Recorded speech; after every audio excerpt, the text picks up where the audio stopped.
we are talking about the importance of having a real estate agent with a woman that was nominated as one of the most influential agents in Denver, award-winning real estate broker, Sarah Gallegos with Keller Williams Advantage. Sarah, thanks for being on with us today.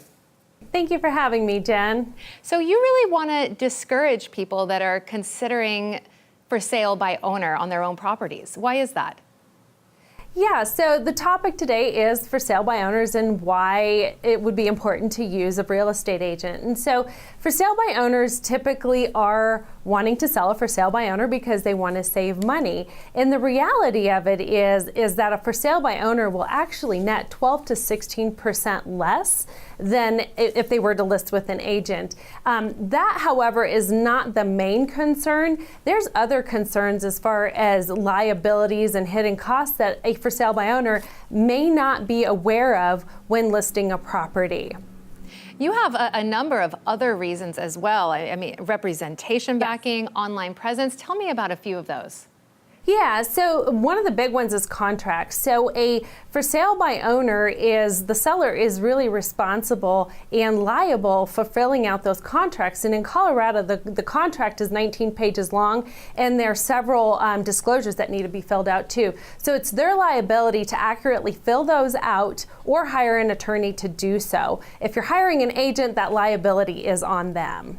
Another big one are inspections, and so sellers tend to leave a lot of money on the table with inspections when there's unnecessary and costly inspection items that could be avoided had they negotiated with a professional agent. Do you find that showings are another area where people really need to consider having somebody else do the job? Absolutely. So with a for sale by owner, a seller has to be at the property for each and every showing. And the typical for sale by owner is going to have more of a looky-loo, so unqualified buyers or investors that are looking just to get a good deal. You have another really interesting point, which is inspection repairs and the different costs that when you're selling your own home, you really don't know about and you certainly don't think about. Exactly. So there are certain things that when you hire a professional agent to do, to negotiate on your behalf, there are things, for example, like roofs, potentially where a buyer says, hey, we need to have a new roof. The seller all of a sudden says, yes, I do need a new roof. And they go and replace the roof where a roof certification may have just done the deal instead of spending thousands of dollars on a roof. What do you think is the greatest misconception by a person thinking that, oh, I can just, take some nice pictures of my home and throw the pictures up there on the internet and I'm going to get a full price offer?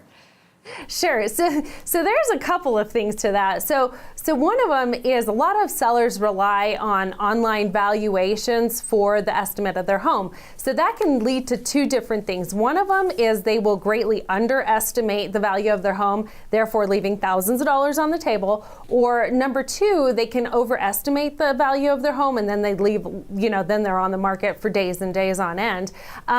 Some of the other things is, yes, you can't just take pictures with your phone and throw it up on, the for sale by owner websites or whatnot. And you've also got to consider, how much exposure are you getting? So there's certain real estate companies that you go with that, you're exposed to over 350 different websites to advertise your property. So professional pictures, the staging, the photography, and the contracts, flyers, brochures, signage. I mean, it just goes on and on. The list goes on and on. It certainly does, and we want to encourage our viewers to reach out to you to sell and list their home, because coming from a person who recently went through it, it is not something that you want to do on your own. Sarah, thank you so much for being on with us today. Thank you so much, Jen. And if you have any other questions, please reach out to us online, AmericanDreamNetwork.tv. We'll be right back with more of The American Dream.